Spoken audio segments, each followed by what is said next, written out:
le journal avec STM Transport Voyageurs. Une nouvelle façon de voyager.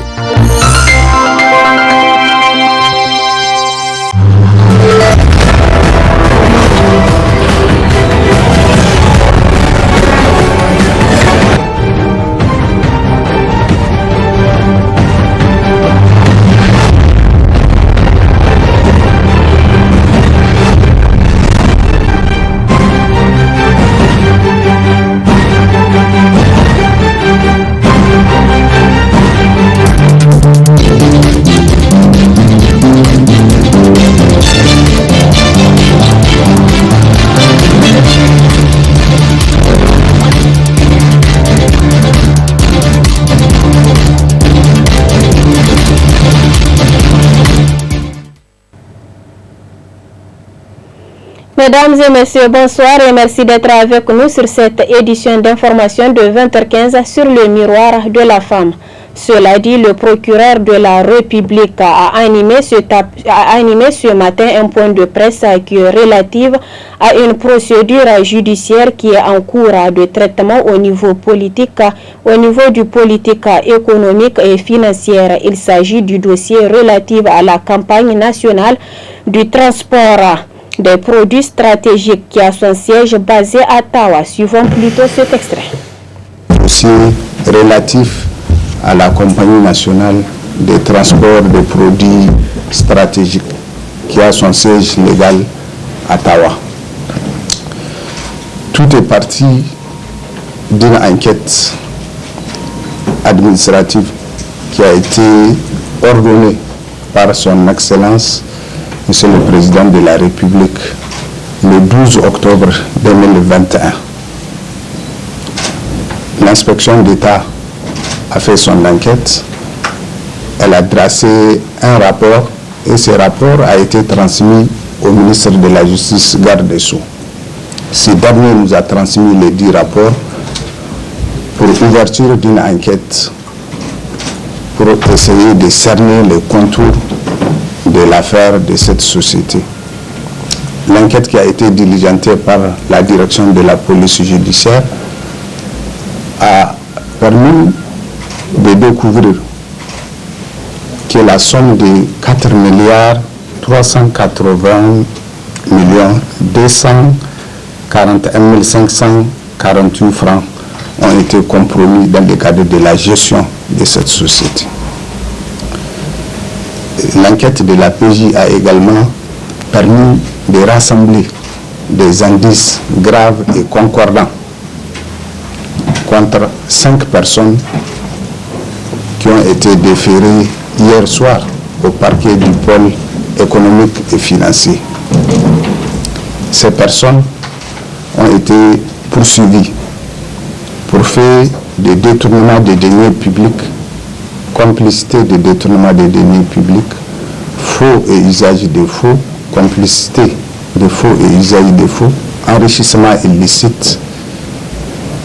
Elles ont été inculpées par le magistrat instructeur qui a été désigné par le président du pôle économique et financier et elles ont été placées en détention préventive hier tard dans la soirée.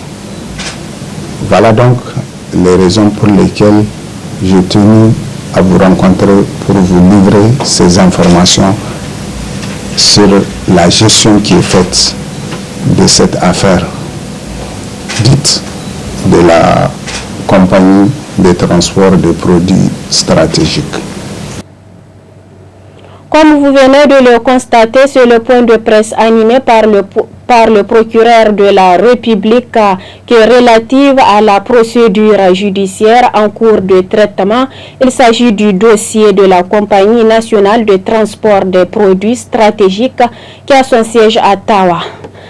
Après l'interdiction du meeting de la coordination régionale à Niamey tournant la page Niger, prévu pour cet après-midi 11 février 2022, la dite association était en audience en référé contre cette interdiction ce matin. Le juge des référés a débouté l'association de toutes ses demandes. La défense de l'association s'est confiée à la presse à la sortie de cette audience. Suivez plutôt.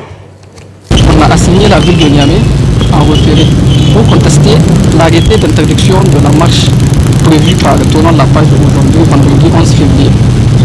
Donc pour rappel, nous avons fait la déclaration le 3 février. Nous avons dit au juge, au président du tribunal, que nous avons respecté toutes les conditions légales prévues par la loi de 2004 régissant les manifestations sur les droits publics. Et que de ce fait, nous estimons que la ville de Niamey, c'est à tort et en violation des droits et libertés fondamentaux qu'elle interdit cette marche, que cela constitue une voie de fait et un trouble manifestement illicite. Nous avons fait aussi remarquer à la juridiction du président que pour interdire la manifestation, il est prévu par la loi régissant les manifestations que l'autorité qui interdit doit aviser les organisateurs 72 heures avant la tenue de cette marche. Je vous informe qu'en violation de cette loi, la ville de Niamey n'a pas respecté ce délai de 72 heures, mais aussi l'article 2 et 5 de cette même loi fait obligation à l'autorité de notifier cette interdiction au signataire de la déclaration. Je vous informe que cela n'a pas été fait par la ville de Niamey. C'est pourquoi nous, on a estimé que c'est une interdiction qui est carrément illégale, car la ville de Niamey n'a pas respecté les conditions pour interdire cette manifestation. Le juge a décidé autrement. Il dit que la décision est légale. Nous allons aviser, nous sommes dans un état de droit, nous allons exercer toutes les voies de recours contre cette décision jusqu'à ce que, au Niger, qui est un état de droit, que la justice triomphe, que l'état de que le droit triomphe, Inch'Allah. Parlons à présent santé dans cette édition pour parler de la célébration ce jour 11 février 2022 de la Journée mondiale des malades. À cette occasion, la rédaction du groupe de presse Tambara vous propose un commentaire sur la signification de cette journée. Suivez plutôt le commentaire signé Rali Hassani. La Journée mondiale des malades est une fête de l'Église catholique romaine instituée le 13 mai 1992 par le pape Jean-Paul II. Et depuis 1993, elle est célébrée chaque année le 11 février en hommage à Notre-Dame de Lourdes pour les croyants qui cherchent un temps spécial de prière et de partage pour la souffrance. La Journée mondiale de la maladie a une signification particulière l'année où Jean-Paul II est mort de sepsis en 2005. Donc, l'inspiration de Jean-Paul II, cette journée rappelle la dignité de toute personne malade ou âgée. Et le sens de cette journée n'est pas d'inciter l'entourage d'une personne malade à se manifester. C'est plutôt pour rappeler combien la présence affectueuse et la compassion sont nécessaires au quotidien à ceux qui luttent contre la maladie. Cette journée nous invite ainsi à la solidarité avec les personnes qui autour de nous expérimentent la dure réalité de la maladie et de la souffrance. C'est pourquoi la Journée mondiale des malades est dédiée tant aux malades qu'aux personnes qui les assistent au quotidien, à savoir les parents, les amis et le personnel médical, car les malades ont besoin de soins tous les jours. Il est aussi important de noter que le temps de la maladie est le moment où une présence aimante procure la confiance et la force.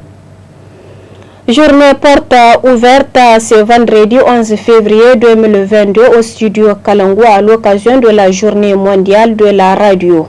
Plus de précisions dans cet élément signé Ibrahim Abdelkader sur les images de Ibrahim Kantama. La radio, c'est la confiance. C'est le thème choisi cette année à l'occasion de la Journée mondiale de la radio, célébrée de part et d'autre dans le monde.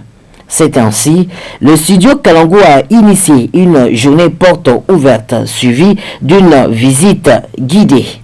Kalangu, qui est un programme radiophonique quotidien sur le Niger, créé par la Fondation Hirondelle, qui est une organisation suisse qui fournit de l'information. La journée mondiale de la radio, c'est une journée très importante pour tous les acteurs qui animent les radios, que tu sois journaliste, que tu sois technicien, que tu sois animateur, tous ceux qui travaillent dans une radio, c'est une journée très importante pour cette personne. La journée est importante, mais quand on fait le constat de fois, ça passe inaperçu dans nos pays. Mais nous, au niveau du studio Kalangu, nous nous sommes dit, c'est une journée à laquelle on peut faire appel à nos partenaires que vous êtes, parce que sans nos partenaires, on n'est rien. Ces partenaires vont venir voir comment nous travaillons, comment nous sommes organisés et qu'est-ce qui se passe. À part les partenaires, on a fait appel également aux écoles de journalisme, de venir voir également des futurs journalistes comment nous travaillons et comment les choses se passent au niveau du studio Kalangu. Aujourd'hui, on ne se vante pas, mais on pense qu'on a vraiment l'auditoire. On pense vraiment qu'on a assez de Nigériens qui nous écoutent parce que nous avons plusieurs canaux. Ces canaux sont comme quoi? C'est les radios. Et je profite de l'occasion de vous dire que depuis février, nous sommes à 52 radios.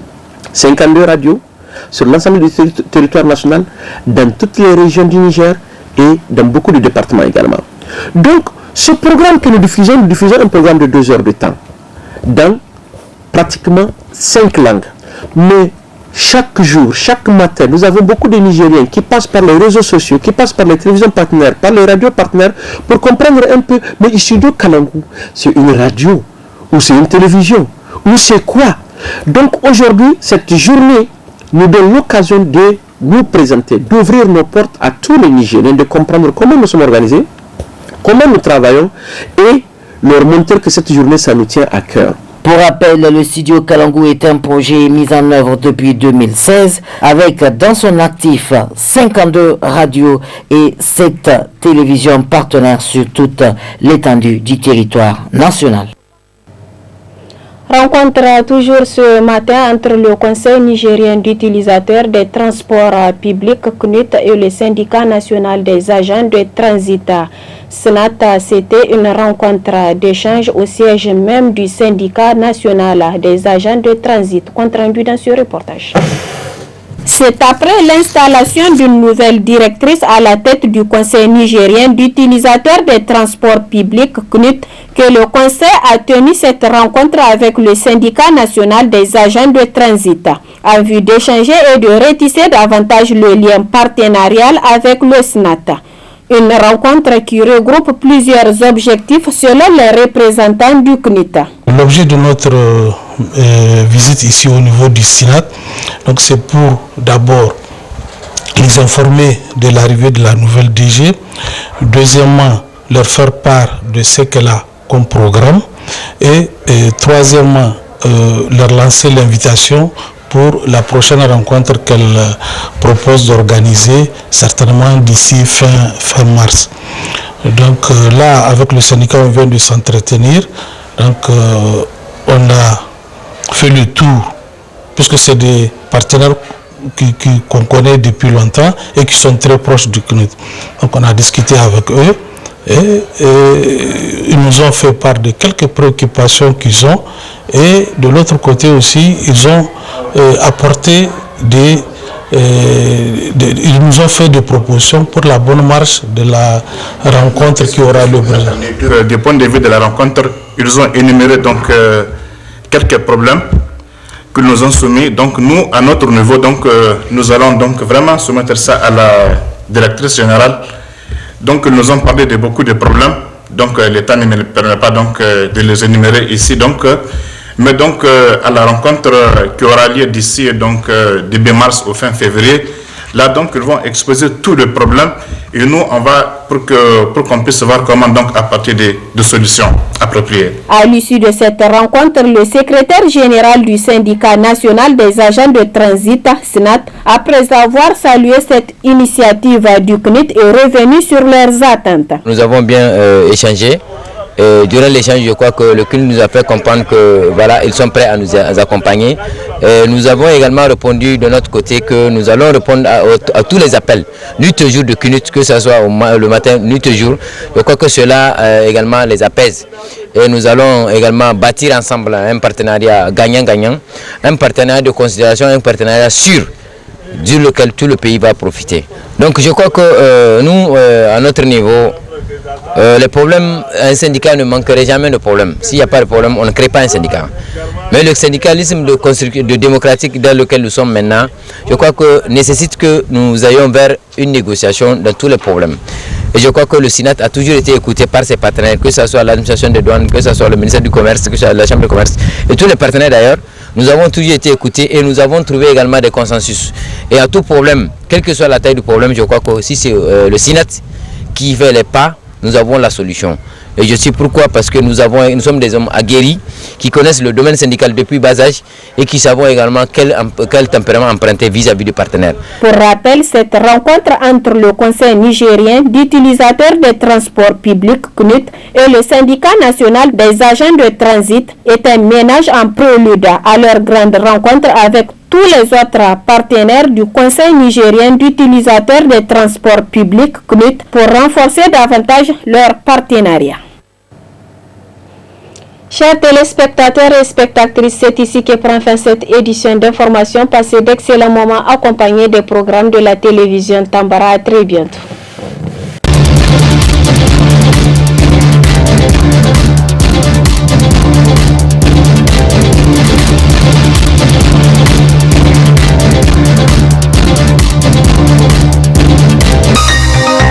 Ce journal vous a été présenté par STM Transport Voyageurs. Une nouvelle façon de voyager.